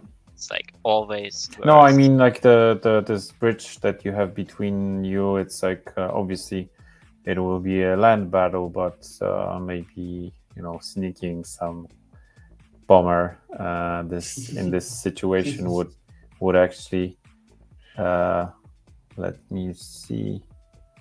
Yeah. So if there wasn't any kind of village on Rad's side, then maybe Navy would have been okay. But since he had this city in the north, this one tile city with water access, then you can't actually place a bomber.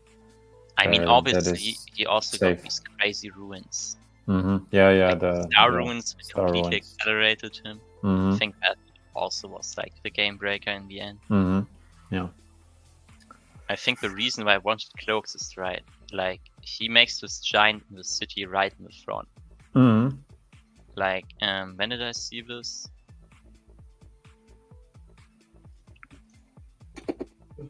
Let's take a look at my perspective. So right here, everything seems okay. And then turn 10 happens. Giant in the capital and in the front. And you are far away from any giants at all. Yeah, I think I made a mistake here. I think I wanted to make a cloak in... Wait, did I make a cloak in turn 11? Yeah, that was my mistake. I was kind of unhappy about that. Like, I could have had a cloak a turn earlier. Oh, okay. Like, I had enough stars to make a cloak right here. But I kind of forgot that I wanted to go for a cloak, so I made more archers instead when I didn't have enough anymore. Okay. So I guess you're even on mistakes. So he made a mistake with I mean, I with don't think this that knight, it and would have then necessarily been good to make a cloak. Because like the cloak would have to be in the south city. And then it still takes like at least 3 turns to hit anything. And like I somehow have to get past this giant. But, like, if you place it correctly, it should be impossible to hit the cloak. Yeah, cloaks are nice. They have their strengths, but they are also quite slow and not Another that hard thing to is- find. Another thing is he has so little space to place his units that he might have just deny you any daggers. Yeah, exactly. If he fills up enough tiles in the city, then only a limited amount of daggers can spawn. Yeah. Yeah, without water growth, it's like it's not that great, for a return on a cloak like it was in this previous game. Okay. Any other thoughts on this one?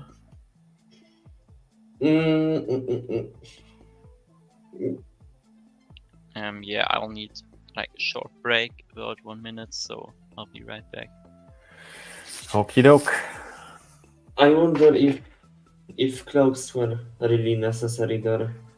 Like I kind of get what Meister was trying to do, but I think riders with roads eventually maybe No, actually just riders with roads, and maybe knights in the future would have been better. Yeah, I agree that the cloaks. So like, he made his place, but actually Reds allowed that, because with this one misplay where he moved his archer, if that did not happen, then like there is no way that he could have done anything with this cloak. Yeah. So actually, it was very he was very lucky to pull this off. Yeah, so I guess the right counter was riders, and then going knights, because so all the funds that went to get the cloaks, and this wasn't like a like a breakthrough for MEISTERLAMPE, because Rats was able to recover after all the cloak attacks. So yeah, I agree. Yeah, but I still think, or maybe some kind of navy was yeah, it was also quite unfortunate that this southern city that Meister had did not have any kind of water access. So everything was decided on the land. So no navy battles here. Yeah. You're back. Yeah, I'm back. Okay, so let's continue with the next game. I think. Let's go to the next game. I think that's also the last game we're going to be. Unless there are going to be more games submitted by you. No. So just a reminder, if you, our beautiful Polytopia audience, if you have any games that you would like to share with us, our commentators will be happy to give you some tips and watch your games. So that's the time to put your links in the comments if you want us to have a look at your games, or you have any other questions regarding Polytopia. It doesn't have to be about QUETZALI. Anything, please ask. Okay, let's watch the game. Okay, so right here, we got a Lakes game, a QUETZALI mirror matchup once again. Again on Lakes. Between YU in dark green and me in orange. This actually was the final game of the Polysseum monthly finals. Well, it was game 2. It was the second game of the Polysseum monthly finals. The finals always are best of 3 at this point. I won the first game, so it was up 1-0. And yeah, if I end up winning this game, then I win the entire tournament 2-0. And if I lose, there will be another game to decide who ends up winning it all. Okay, so we got Lakes right here once again. QUETZALI mirror matchup. Yeah, looking at the spawn, I think mine looks quite nicely. I got this water access, which YU doesn't have. And neither of us can level 3 the capital with just one tag. But the advantage YU has is that he can take hunting, and I have the advantage that I can take fishing. Yeah, let's see how it plays out. Standard openings once again. I'm a bit surprised, or well, I was a bit surprised that YU did not decide to go for that animal in the center. Like usually you want to explore towards the center first.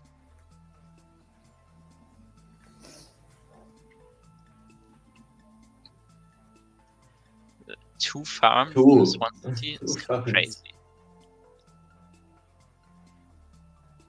Yeah, and in all those games there are like so many resources. I think it's not that common. My perspective right here. This turn I was not happy. Like it looks like this lake, or it looks like I'm definitely at the smaller side of the lake, right? There's this water indicator over there, so there's probably going to be even more water over there. And this city isn't even connected to the water, so I can't get a port connection there. But it at least has good resources, so getting a giant there should be possible. Yeah, both end up taking a workshop. I forgot to put on auto mode. Yeah, another workshop here. Now I find this land connection. And I think at this point I should probably enable a disable shared fog. Because now it's going to be more relevant. Oh yeah, he even takes an explorer. But he doesn't see it. Oh, it gets the lighthouse. But he does not meet me, so he does not get the meeting stars yet. Oh, you were able to sneak this defender there. Yeah, now I take an explorer, like I want to get some information. It was basically guaranteed that I find something, but I did not meet him, which I wasn't very happy about as well. Yeah, I think I'm considering, okay, how do I get the giant? He gets hunting. Like, he does not know that I'm there, like that's... And now I'm moving in, I get a port because I want to take the cities on the other side. Like now, wait. And now he knows, But there's like not a lot he can do about it. I guess he could get 4 units there to kill me. But at the same time... So would you say that this was like kind of a mistake on their part that they did not explore this yeah, it's hard because, this like, area? I looked at it once. I looked at it like multiple times, and I came to a conclusion like it's not necessarily a mistake to not go there. Like it also perfectly makes sense to explore the west and the north first. So I guess he kind of got unlucky that he didn't explore that area early on. But if he explored that area, he would have obviously got that city instead of me.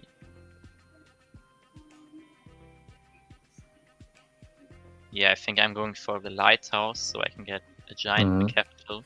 Yeah, and some tasty ruins there, I see. And I land that warrior because, yeah, I want that area over there. Oh, okay. Top ruin. Or meditation ruin from the other one.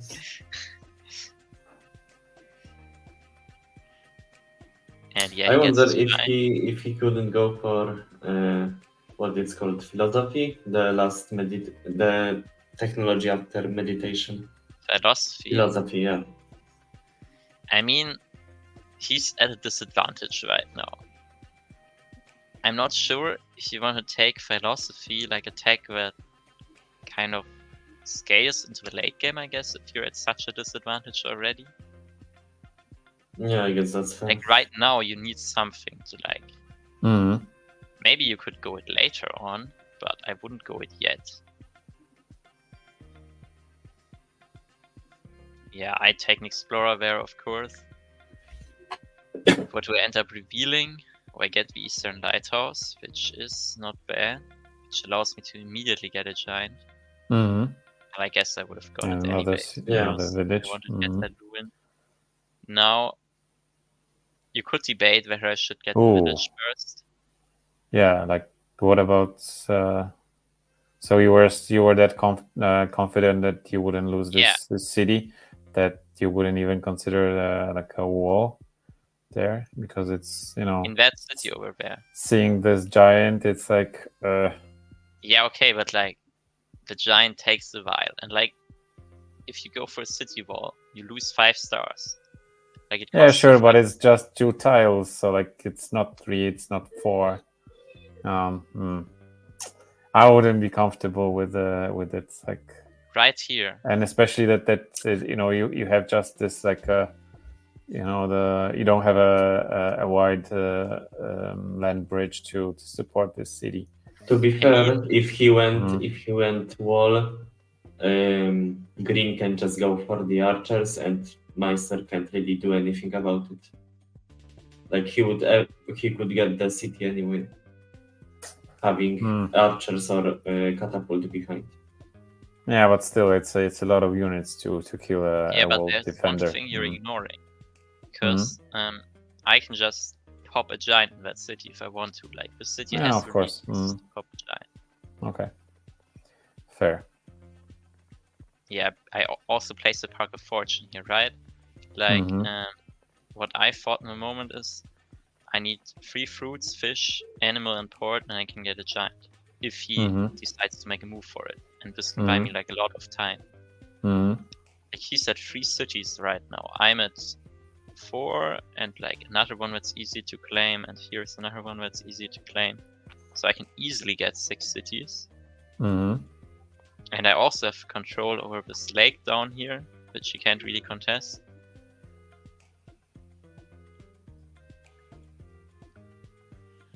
Like he does obviously the correct thing here with going for archers. Yeah, no, I get this explorer there. Pretty bad.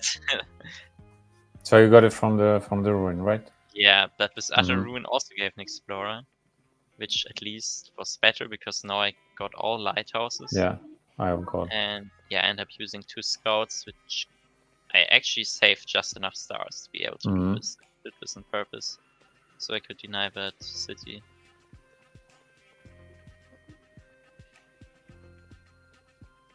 But you're also going to see some problems arise because of that, right? Like he's messing archers on the land.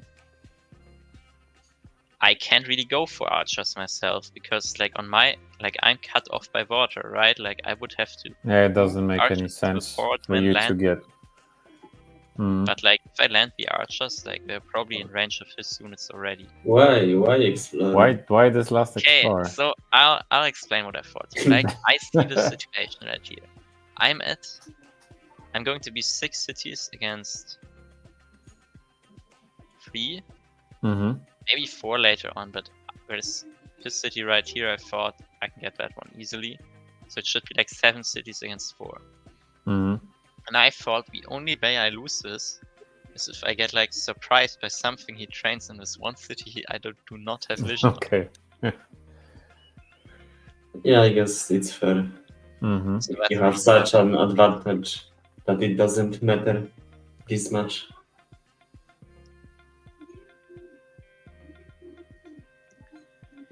But like I obviously still have a problem of how the map is laid out because he can use land units while I'm forced to use naval units. So more expensive. Yeah, he goes for the siege, goes for a border growth, and more archers. Why border growth? Does it give him anything? Maybe water access, I don't know. But it's on the other side of this. Or something like that. Okay. Yeah, I deal some damage to the giant and then pop my own giant. He actually manages to deny that city from me.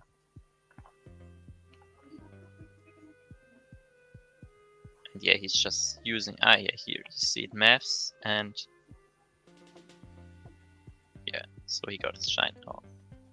That's why he border growth. But now I land my next defender. But pick up riding. wouldn't he get it anyways? This sawmill is in a place where like it doesn't give him anything.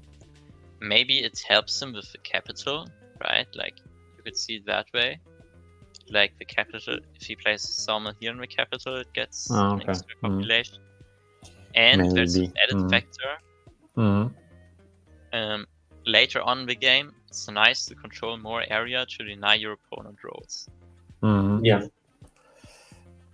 but it's like you are not on this continent, so I think it would be easier for you to cloak him. I don't think I can go for cloaks here. Like there's so many archers. Cloaks are a unit you go for when you have control. Yeah, but your cities are far away, so like I see that you sneak a cloak and then attack one of his cities because he doesn't have vision on you. He doesn't have any vision on you. I have to really pay attention to like not just die to all this pressure he's putting here, right? Like, yeah, here's the sawmill I was talking about. And if he didn't go for border growth, he would not have had this population. Okay. So I guess... Yeah, that's true. Yeah, swordsman ruin here. Like, I was really hoping to get like some ruins, like some tech or something like that. Because my problem really was like this, like he just has a better army composition here for the land fight. Like, I can't really contest that. Like, I need a knight or something to be able to deal with this. And like right here, just 2 archers to kill a defender scout from me, right? Like, archers cost 3, defender scout costs 8. So yeah. that's why I said that land units are just better to use if you have the choice between them and naval units. Yeah, the explorer at least reveals my capital. Not 2 of your cities are still hidden, so Okay, there so is now the still some catapult potential. is in a really annoying position for me. Yeah, I can't reach it. I can't do anything about it because I don't have any control over the land. Yeah, he takes his own riders. I go for navigation here. You could, this is a debatable move. Like, 25 starts for navigation, 15 for a bomber. This city over here, really expensive to defend, right? There's this giant. I think I thought about popping my own giant there to deal with this. But like, this bomber gets so much splash damage, and now I'm moving up my scouts to the coastline. So that's like a pretty risky move. But I thought if he uses archers to kill or to attack my scouts, yeah, then your bomber gets and another my hit. juggernaut. Oh yeah, and they might even be in range of my bomber. Now he could use his riders, but then he would be forced to take roads. Yeah, all expensive. Yeah.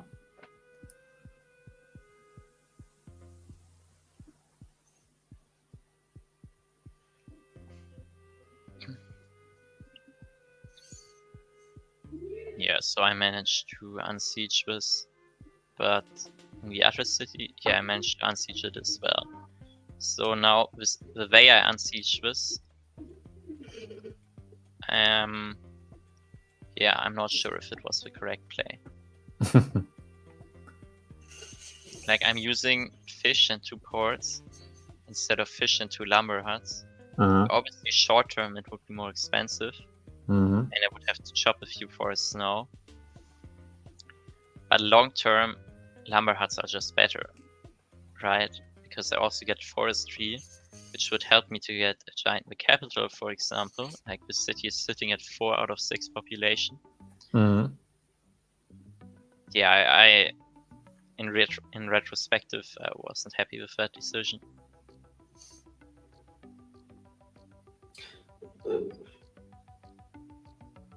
Am I moving my scouts? Am I moving that draft onto the other starfish as well? Okay, I'm not. Yeah, I think now, you're preparing for the siege of this village to deny him. Yeah, I prepared to deny the defender of the city. Yeah. But now he was able to just immediately kill my giant with the help of attacking roads. Damn. So yeah, I end up losing the city anyways, even built him a bunch of ports in the process. Yeah, that's and because like bonus. I cannot contest him on land, I am forced to defend on water, but water units are just so much more expensive. And now I move those scouts over there to force them to spend a bunch of stars on roads. I'm not sure if it was the correct decision.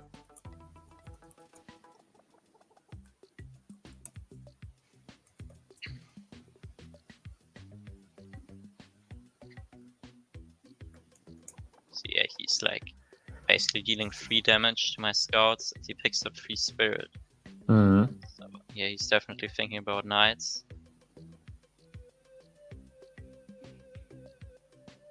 I'm just Yeah, but I showing- would argue if a knight is a right play here, because like you don't have like almost any land units, so and killing naval units with the knight, that's a stretch. Yeah, but like there's no way for him to fight water, right? Like I control the lake. Yeah, sure, but like the catapults are better in those kind of situations, I guess. Then. Yeah, but the reason why you would also want knights Mm-hmm. in the green perspective is this bomber over here. I'm not allowed to do that if he has knights, right? Like he could just Okay, sure. walk all the way through. No, I'm not saying they are completely useless, but because you don't have that many land units, it's kind of not a good return on investment, I'd say. I agree, but like he doesn't really have any other option. Like what else is he supposed to do? He could go markets. But like his market spots aren't great. He could go cloaks, but at the end of the day he might be cloaking a level 5 city, but he's cloaking a city where I have like bombers prepared. Like bombers are actually pretty good at dealing with daggers. Yeah. So going cloaks wouldn't really be a win condition either. So like this only really leaves knights or giants or something like that. But giants at the end of the day probably just get bursted by all these units I've prepared in the water. Maybe he should have went markets, like you say. Yeah, maybe originally he should have planned to go markets, but he doesn't really have the option to go markets anymore because like he doesn't have good market spots. Yeah.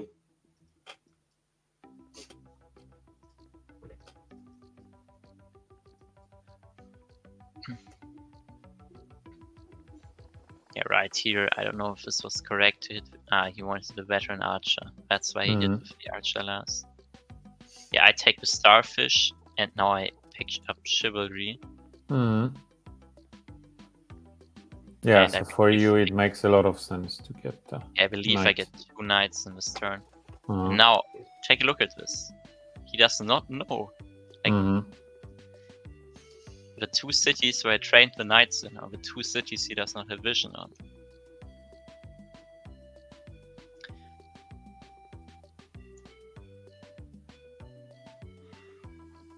Yeah, but he... Yeah, he roads in the full HP giant because he wants to make sure that he gets his village.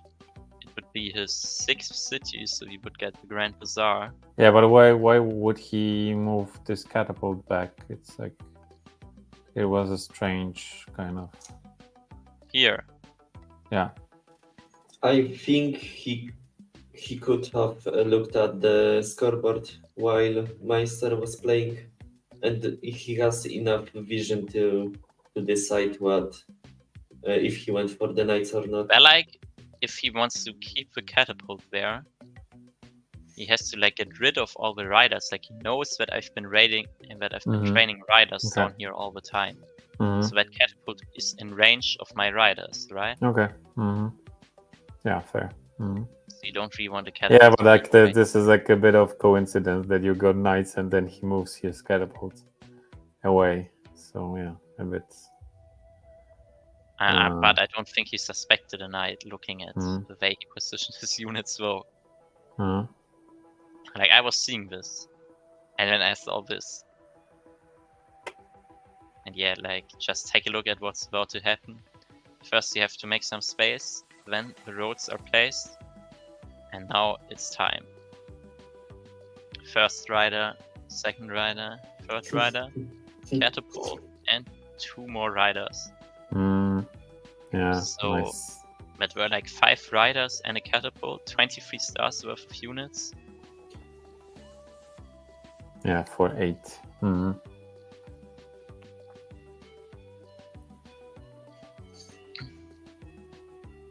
Okay, so he finally gets this village.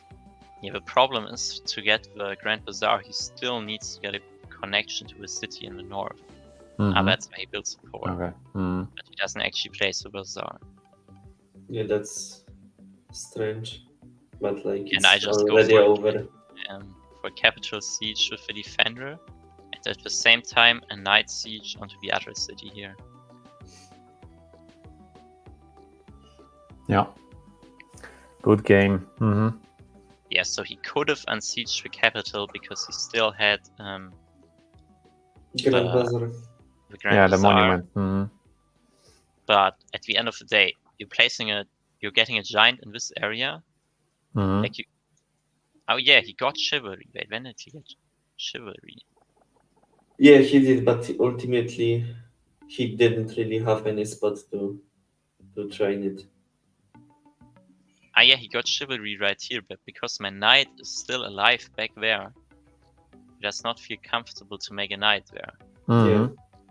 Yeah. Yeah, so how would you summarize this game?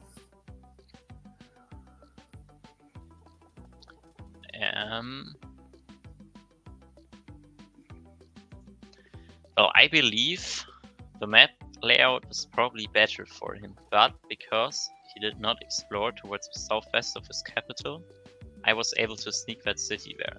But it should have been his. And yeah, it was unfortunate. That was pretty much a key city. Yeah, he spent so much time attacking it, but like I kind of saw it coming and then invested just enough to be able to defend it. And at the same time, I was like messing up bombers. Like bombers in isolation aren't that strong. Like they're also really expensive. But once you have like, I don't know, 6 or 7 bombers set up, there's like no way of going through anymore. And like I was on like a slightly higher economy throughout the entire game, and I also had to invest in more expensive units, but I also like recognized how I have to play this map out, because like if I'm going for land units here, I only have this one tiny passage to go through, right? So archers are not really an option for me, which you usually want to go for in a land battle. And yeah, another problem with like going naval here is also that I only have like a limited area where I can upgrade cities. But I think overall, I can probably be quite happy about how I played this out. Vayu probably should have considered to either prepare markets to win through like SBT, or even go for a cloak rush.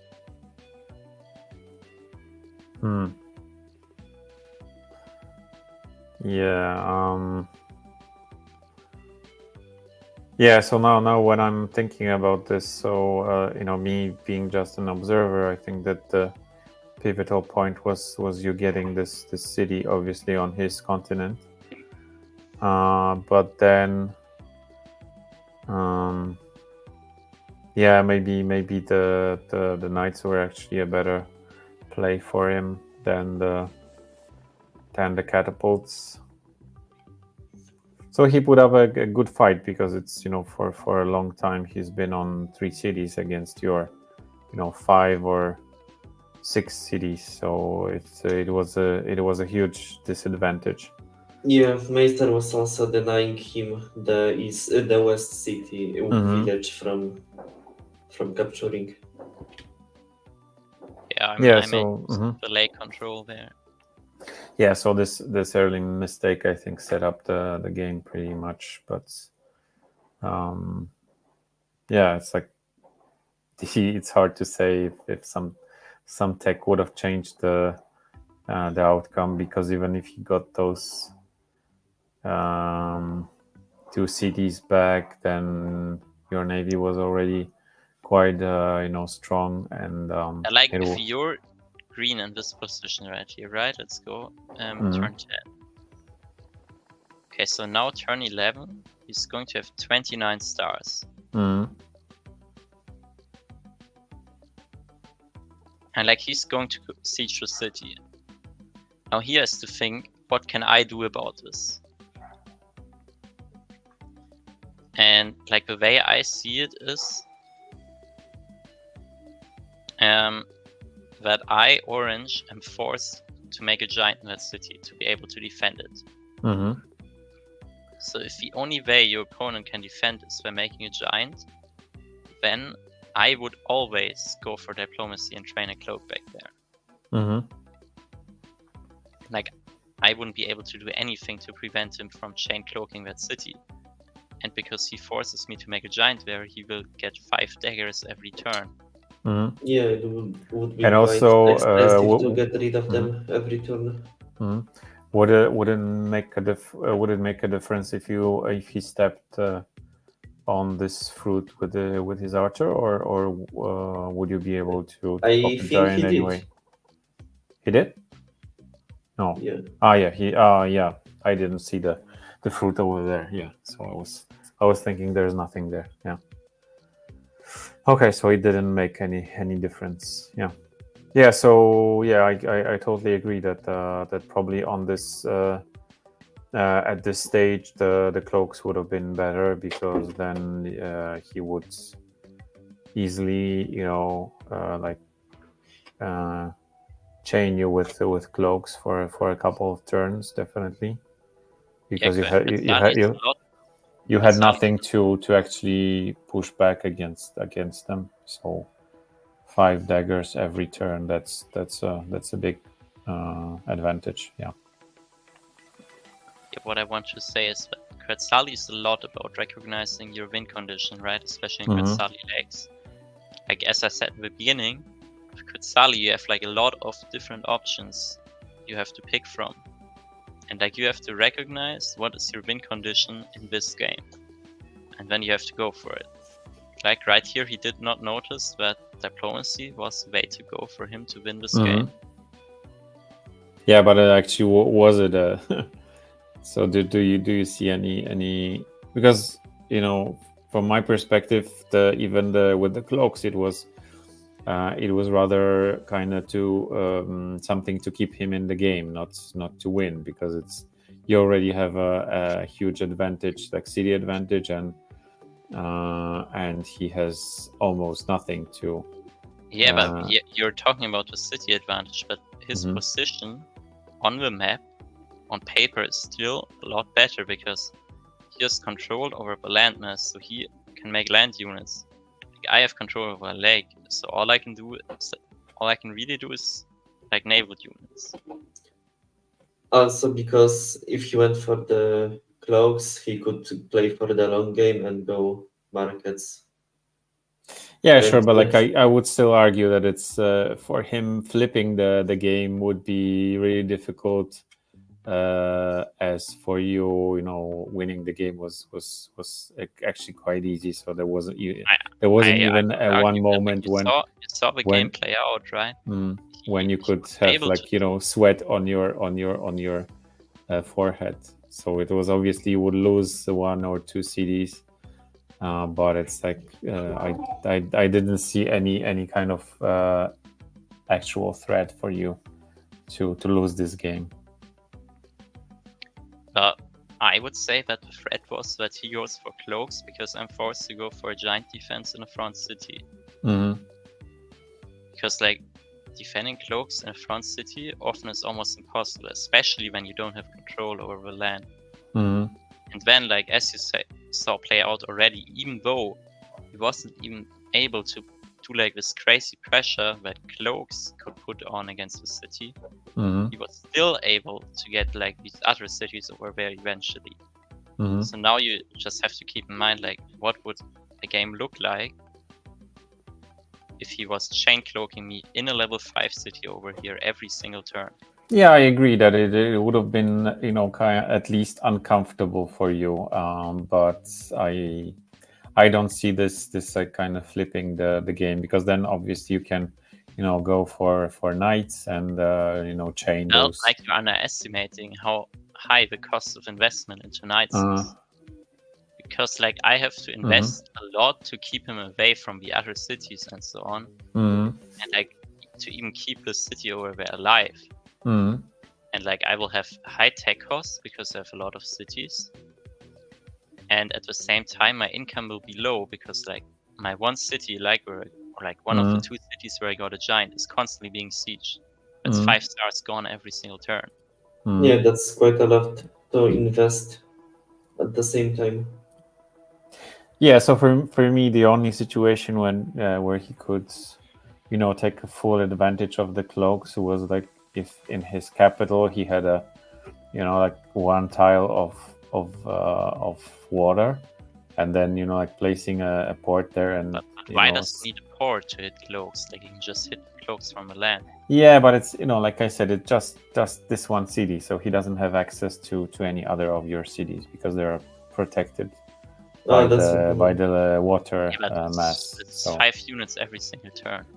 Yeah, I agree, but yeah, still it's like he was on a disadvantaged position from the very beginning. So the cloaks could have made some difference, but I don't think it was a win condition there. So that the only kind of like a silver bullet that would change the whole game. Yeah, that's the way I see it. So interesting game because even though he had just 3 cities for most of the game, he was able to hold. So kudos for who was your opponent? Why? Yeah. Why? Yeah.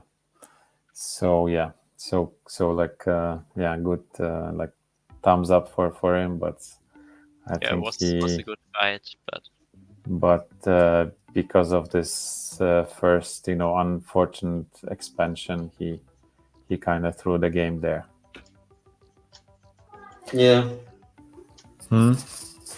Any other things that you would like to share? Not really. Yeah, like, it was... Go ahead. So okay, what I meant to say that there is not much really to add because there were only two situations that completely changed the game. The first one was him missing this city, and the other one was him not getting the cloaks. Yeah. Nothing really else he could have changed, in my opinion. Okay, changing the subject. Are you already in the QUETZALI Polysseum? Are you playing? Like right now? No, I'm not. I mean, not in this moment. I hope you are focused on the live stream, but like I am. I think the tournament's already started. So yeah, we had 8 already, I think. Okay. Yeah. No, the 7th one is happening right now. No. No, 7th. Yeah. So how is if you want to participate in one of the Polysseum tournaments yourself, the next one is going to be happening in 4 hours and 50 minutes from now. Yeah, the link to the challenger mode, you have to sign up. Obviously, it's in the description. So if you like QUETZALI, just go ahead and join. Yeah. So if you don't have anything to add, my noble guests, we don't have any submissions. So I guess everyone knows everything about Polytopia as of now. So we will be wrapping up this live stream. So like I said, the QUETZALI tournaments are happening this month. So feel free to join, and we'll meet for another highlights in 1 month time to analyze more and more games, this time from QUETZALI. So thank you for being with us, MEISTERLAMPE and VORCE, and everyone. Thank you for watching, and see you on the next live streams and our videos. Yeah, it was a pleasure. Okay, thank you guys. Thanks.